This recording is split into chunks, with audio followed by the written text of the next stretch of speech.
नमस्कार दोस्तों, स्वागत है एक बार फिर से आप सभी का हमारे इस चैनल में जिसका नाम है ऑल हिट एग्जाम। और इस वीडियो में हम लोग देखेंगे यूपी टेट 2026 की तैयारी के लिए सीडीपी बाल विकास मनोविज्ञान के इस सेकंड वीडियो में हम लोग देखेंगे गिलफोर्ड का बुद्धि संरचना का सिद्धांत से शुरू करेंगे। इसके पहले हम लोगों ने जो पढ़ा था पहले वाले वीडियो में वो थर्स्टन का बुद्धि का सिद्धांत हम लोगों ने कंप्लीट किया था। उसके पहले बुद्धि को स्पीयरमैन का बुद्धि का द्विकारक सिद्धांत, उसके पहले बुद्धि के सिद्धांत और उसके पहले हम लोगों ने बुद्धि से इंटेलिजेंस बुद्धि क्या है वहाँ से शुरू किया था। तो आज यहाँ जो है इस दूसरे वीडियो में सेकंड पार्ट के वीडियो में हम लोग आज शुरू करेंगे गिलफोर्ड का बुद्धि का संरचना का सिद्धांत और फिर आगे बढ़ते हुए टॉपिक वाइज चलेंगे। तो चलिए स्टार्ट करते हैं। यहाँ दोस्तों गिलफोर्ड का बुद्धि संरचना का सिद्धांत, Guilford intelligence structure theory. Guilford का यह मानना था कि बुद्धि बहुगतिविधियों का एक संयोजन है और यह मॉडल कारक विश्लेषण पर आधारित था। उन्होंने कुल 180 कारकों के साथ मॉडल प्रस्तावित किया था और यह मॉडल एक क्यूब की तरह, जैसा कि ये क्यूब आप देख पा रहे हैं चित्र में, एक क्यूब की तरह प्रस्तुत किया जिसमें हर एक साइड में एक आयाम यानी कि 5x6x6 यानी 180 विशिष्ट योग्यताएं होती थी। जैसे कि आप चित्र में देख पा रहे हैं 5 विषय वस्तु और यहाँ पे 6 संक्रियाएं, 6 उत्पाद। तो इस मॉडल में सभी मानसिक योग्यताओं को 3 आयामों में व्यवस्थित किया गया। इसमें पहला था विषय वस्तु यानी कि कंटेंट, दूसरा था संक्रिया यानी कि ऑपरेशन, तीसरा था उत्पाद यानी कि प्रोडक्ट। विषय वस्तु आयाम, चलिए आगे देखते हैं। विषय वस्तु आयाम जिसमें कि सूचना का विस्तृत क्षेत्र शामिल होता था। संक्रिया आयाम जिसमें सामान्य संज्ञानात्मक यानी कॉग्निटिव या मानसिक योग्यताएं शामिल होती थी। उत्पाद आयाम जिसमें विशिष्ट विषय वस्तु के लिए प्रयोग किए गए विशेष संक्रिया का परिणाम शामिल होता था। तो ये 3 जो मॉडल थे, विषय वस्तु का आयाम, संक्रिया का आयाम और उत्पाद का आयाम। इसके बाद आता है आपका बुद्धि का थोड़ा सा एक स्ट्रक्चर समझ लीजिए। संरचना मॉडल में सबसे पहले आपका कंटेंट आएगा, विषय वस्तु, उसके बाद आपका ऑपरेशन आएगा, संक्रिया, उसके बाद आपका प्रोडक्ट आएगा, उत्पाद। कंटेंट में क्या होता है? विजुअल होते हैं, ऑडिटरी होता है, सिंबॉलिक होता है, सिमेंटिक बिहेवियरल होता है। ऑपरेशन में क्या होगा? कॉग्निशन होगा, मेमोरी होगा, रिकॉर्डिंग होगा, डाइवर्जेंट होगा, कन्वर्जेंट होगा, प्रोडक्शन होगा, इवैल्यूएशन होगा। प्रोडक्ट में क्या होगा? यूनिट होगा, क्लास होगा, रिलेशन होगा, सिस्टम होगा, इम्प्लीकेशन होगा। ये आपके उत्पाद में आएंगे। तो बुद्धि के अंतर्गत, गिलफोर्ड के बुद्धि के अंतर्गत कंटेंट, ऑपरेशन और प्रोडक्ट, इन 3 चीज़ों में उन्होंने डिवाइड किया था। अब आगे आता है आपका पहला विषय वस्तु आयाम यानी कंटेंट डायमेंशन। इसमें सूचना का विस्तृत क्षेत्र होता है। इसमें सूचना के विस्तृत क्षेत्र शामिल होते हैं जिसमें मानव बौद्धिक संक्रियाओं यानी इंटेलेक्चुअल ऑपरेशन का अनुप्रयोग किया जाता है। और इसके अंतर्गत टोटल 5 श्रेणियां बनी हुई हैं विषय वस्तु आयाम के अंतर्गत। इसमें आपका पहला होता है चाक्षुष यानी कि ऑप्टिक। चाक्षुष ऑप्टिक क्या होता है? देखने के द्वारा ग्रहण की गई सूचना या एक प्रतिक्रिया रिएक्शन के रूप में रेटिना के उद्दीपन यानी स्टिमुलेशन से उत्पन्न होने वाली सूचना को हम चाक्षुष कहते हैं। श्रवणात्मक यानी कि ऑडिटोरी मतलब कि सुनने के द्वारा ग्रहण की गई सूचना या आंतरिक कान के कोक्लिया के उद्दीपक से एक ध्वनि के रूप में उत्पन्न सूचना को हम श्रवणात्मक सूचना कहते हैं। उसके बाद आता है आपका तीसरा प्रतीकात्मक यानी कि सिंबॉलिक। प्रतीक या चिन्ह के रूप में ग्रहण की गई वह सूचना जो किसी अन्य के लिए होती है, उनका स्वयं में कोई अर्थ नहीं होता है। जैसे कि अरबी संख्याएं, वर्णमाला के अक्षर, ये क्या है? आपके प्रतीकात्मक हैं, सिंबॉलिक हैं। चौथा आता है आपका अर्थ विषयक। अर्थ विषयक जैसे कि इसमें विचारों तथा मौखिक अर्थ से संबंधित बातें होती हैं, यानी कि जिस किसी विषय के बारे में आप सोच रहे हैं या बोल रहे हैं उसके अर्थ से संबंधित होता है, मीनिंगफुल होता है, तो उसको हम अर्थ विषयक कहते हैं। पांचवा है आपका व्यवहारात्मक, बिहेवियरल। इसमें लोगों के कार्य या व्यवहार के रूप में ग्रहण की गई सूचना इसके अंतर्गत आती है और इसका मुख्य कारक व्यवहार होता है, रिलेशन होता है, बिहेवियर होता है। अब दूसरा आता है आपका संक्रिया। संक्रिया क्या है? संक्रिया ऑपरेशनल डायमेंशन में संक्रिया का तात्पर्य बुद्धि द्वारा की जाने वाली क्रियाओं से होता है और इसके अंतर्गत 6 बौद्धिक प्रक्रियाएं शामिल होती हैं संक्रिया के अंतर्गत। इसमें पहला होता है आपका संज्ञान यानी कॉग्निशन। सूचना को समझने, बोध करने, खोजने और जागरूक होने की योग्यता जो है वो आपका संज्ञान कहलाती है। दूसरा है आपका स्मृति अभिलेखन, मेमोरी रिकॉर्डिंग, यानी कि सूचना को सांकेतिक शब्दों में बदलने की योग्यता, प्राप्त सूचना को समझकर उसे बौद्धिक रूप से संकेतों में बदलते हैं, इसी को हम स्मृति अभिलेखन कहते हैं, मेमोरी रिकॉर्डिंग कहते हैं। तीसरा आता है आपका स्मृति प्रतिधारणा। स्मृति प्रतिधारण यानी कि मेमोरी रिटेंशन, यानी कि प्राप्त सूचना को याद रखना अपने दिमाग में, स्मरण करने की योग्यता को हम स्मृति प्रतिधारण कहते हैं, मेमोरी रिटेंशन कहते हैं। चौथा है आपका अपसारी उत्पादन, डाइवर्जेंट प्रोडक्शन, यानी कि एक समस्या के लिए अनेक समाधान उत्पन्न करने की योग्यता या सृजनात्मकता, समस्या को कई पहलुओं से समझकर उसके परिणाम हल तक पहुंचना, अपसारी उत्पादन कहलाता है। उसके बाद आता है पांचवा आपका अभिसारी उत्पादन, कन्वर्जेंट प्रोडक्शन, यानी कि एक समस्या का एक ही तरीके से समाधान निकालना, किसी एक ही नियम का पालन करते हुए समस्या समाधान करना अभिसारी होता है, यानी कि कन्वर्जेंट प्रोडक्शन कहलाता है। छठवां आता है आपका मूल्यांकन, इवैल्यूएशन। मूल्यांकन में यह निर्णय लेना कि प्राप्त सूचना सटीक, संगत या वैध है कि नहीं, प्राप्त सूचना के सभी तथ्यों को परख करके निर्णय देना मूल्यांकन कहलाता है, इवैल्यूएशन कहलाता है। ठीक है, अब देखते हैं आगे उत्पाद के आयाम, प्रोडक्ट डायमेंशन क्या होता है। सूचनाओं का प्रक्रमण जो प्रोसेसिंग है, उत्पाद आयाम, उत्पाद का अर्थ उस स्वरूप से होता है जिसमें व्यक्ति सूचनाओं का प्रक्रमण प्रोसेस करता है। इसमें 6 प्रकार के उत्पाद शामिल होते हैं। इसमें पहला है आपका इकाई यानी कि यूनिट। यह सूचना या ज्ञान की एक ही वस्तु का प्रतिनिधित्व करता है। दूसरा है आपका वर्ग यानी कि ग्रुप। यह कुछ सामान्य विशेषताओं, गुणों को साझा करने वाले आइटम का एक सेट होता है, वर्ग।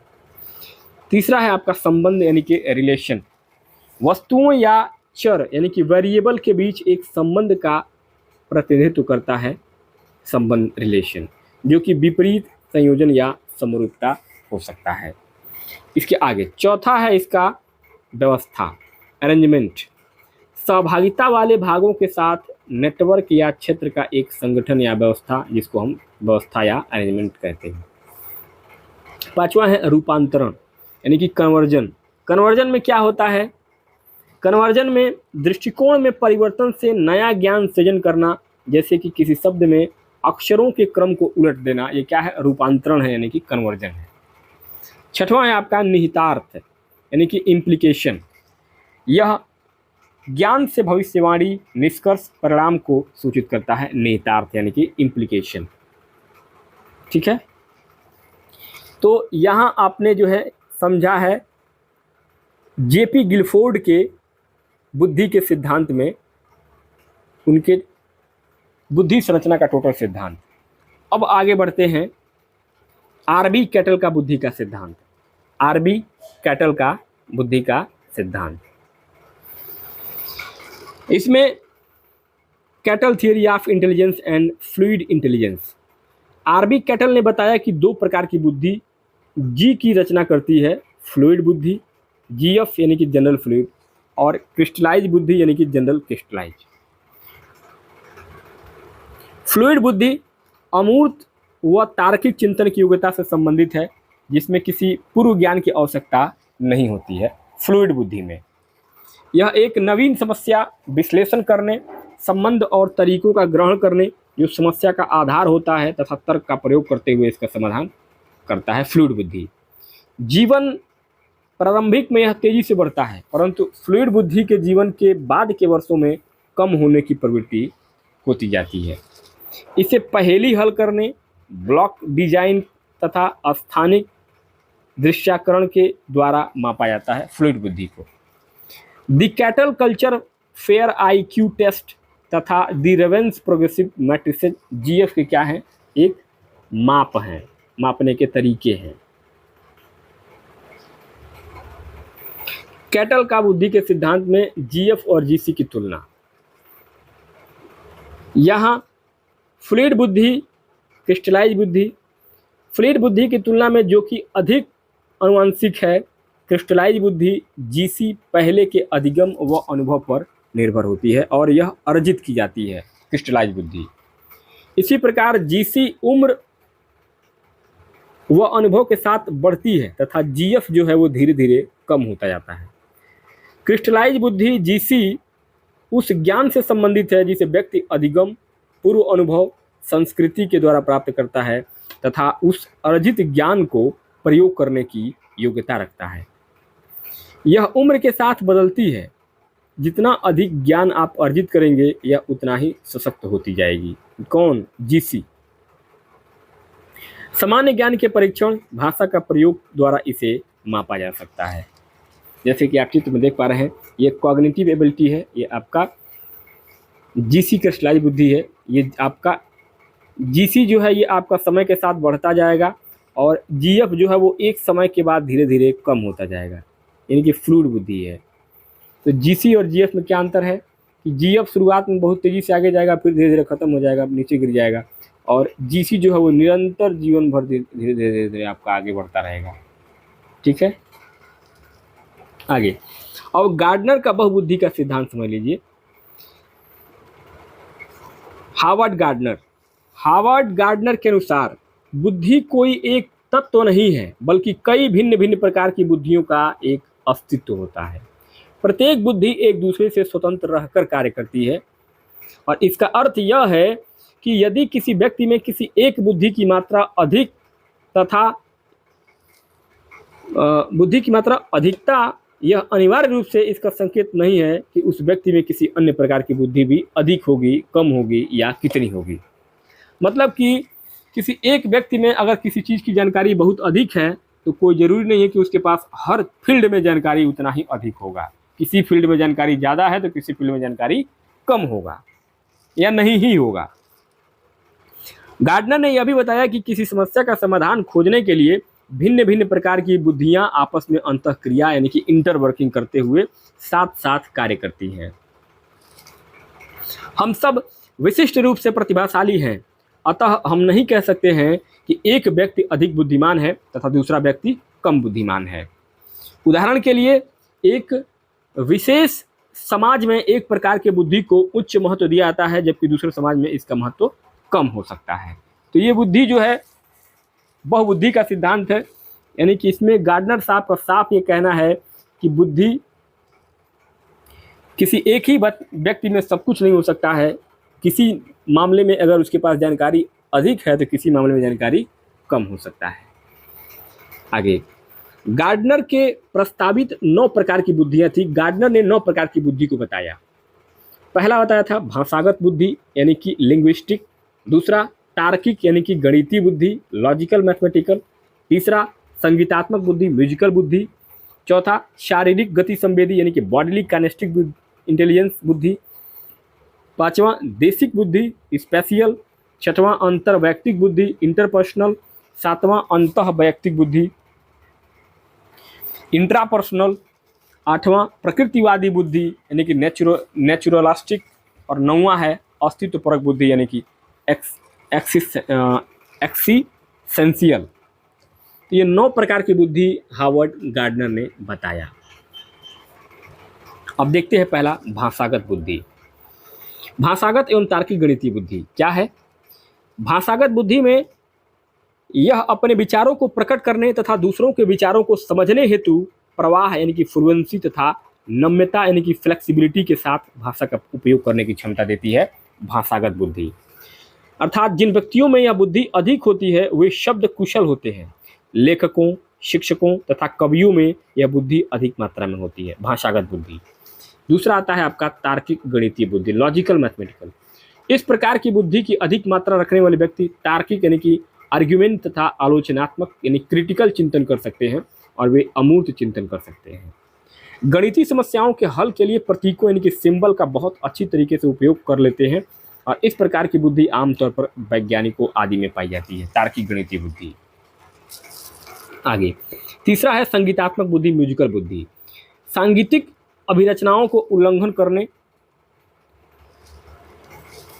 उनका सृजन करने की क्षमता। यानी कि संगीतात्मक बुद्धि में क्या होता है कि सांगीतिक अभिरचनाओं यानी कि आप किसी भी संगीत को उत्पन्न करते हैं, फिर उसको और भी मॉडिफाई करके नए तरीके से बनाते हैं, तो ये आपकी संगीतात्मक बुद्धि को दर्शाता है। जैसे कि स्वर, लय, ताल की इन्हें बहुत अच्छी समझ होती है और यह बुद्धि गायकों और नर्तकों में आमतौर पर अधिक होती है। चौथा आता है आपका शारीरिक गति संवेदी बुद्धि यानी कि बॉडीली कैनेस्थेटिक बुद्धि। इसमें किसी वस्तु या उत्पाद के निर्माण के लिए या मात्र शारीरिक प्रदर्शन के लिए संपूर्ण शरीर या किसी एक से अधिक अंग का उपयोग करने की क्षमता शारीरिक गति संवेदी बुद्धि कहलाता है। जैसे कोई नाचने वाला नर्तक, कोई धावक, कोई खिलाड़ी आदि, इसमें बुद्धि की अधिक मात्रा पाई जाती है शारीरिक गति संवेदी बुद्धि का। ठीक है, अगला पांचवा है आपका देशिक बुद्धि। देशिक बुद्धि में क्या होता है, यह मानसिक बिंबों यानी कि मेंटल इमेज को बनाने, उपयोग करने तथा उनमें परिमार्जन ट्रांसफॉर्म करने की योग्यता है। जैसे कि विमान चालक, एयर फ्लाई करने वाला यानी कि आपका एरोप्लेन चलाने वाला ड्राइवर, नाविक नाव चलाने वाला, चित्रकार चित्र बनाने वाला, मूर्तिकार मूर्ति बनाने वाला, इसमें यह बुद्धि होती है। यानी कि देशिक किसी चीज़ की माहिर बुद्धि, यानी किसी एक चीज़ में माहिर होता है, वो आपका देशिक बुद्धि स्पेशल होता है। छठवां है आपका अंतःवैयक्तिक बुद्धि यानी कि इंटरपर्सनल। यह व्यक्ति, इसमें यह दूसरे व्यक्तियों के उद्देश्यों, इच्छाओं, भावनाओं तथा व्यवहारों का सही बोध करते हुए उनके साथ अच्छे संबंध बनाने की योग्यता होती है अंतःवैयक्तिक बुद्धि। जैसे कोई मनोवैज्ञानिक है जो दूसरे के मन की बातों को जान ले, मनोवैज्ञानिक। डॉक्टर दूसरे की परेशानी को समझता है देख करके। नेता जनता के बारे में सोच लेता है कि जनता क्या चाह रही है। यह बुद्धि जो है वो अंतर्वैयक्तिक बुद्धि होती है, इंटरपर्सनल कहलाती है। सातवां है आपका शारीरिक गति संवेदी बुद्धि, बॉडीली काइनेस्टिक बुद्धि। इस बुद्धि के अंतर्गत व्यक्ति को अपने गुणों और कमजोरियों का ज्ञान और उस ज्ञान को दूसरे व्यक्तियों के साथ सामाजिक अंतःक्रिया में उपयोग करने की योग्यता होती है। जैसे कोई दार्शनिक यानी कि फिलोसफर, आध्यात्मिक गुरु यानी कि स्पिरिचुअल लीडर में इस प्रकार की बुद्धि पाई जाती है, यानी कि शारीरिक गति संवेदी बुद्धि। आठवां आता है आपका प्रकृतिवादी बुद्धि यानी कि नेचुरलिस्टिक। यह बुद्धि बताती है कि पर्यावरण को हम कितना जानते हैं, अर्थात पर्यावरण से बहुत गहरा संबंध होता है। जैसे कि विभिन्न पशु पक्षियों और वनस्पतियों के सौंदर्य का बोध करने में यह बुद्धि सहायक होती है। जैसे किसान, पक्षी, विज्ञानी, शिकारी आदि में यह बुद्धि जो है वो अधिक मात्रा में पाई जाती है, प्रकृतिवादी बुद्धि। नौवां है आपका अस्तित्वपरक बुद्धि यानी कि एक्सेप्शनल।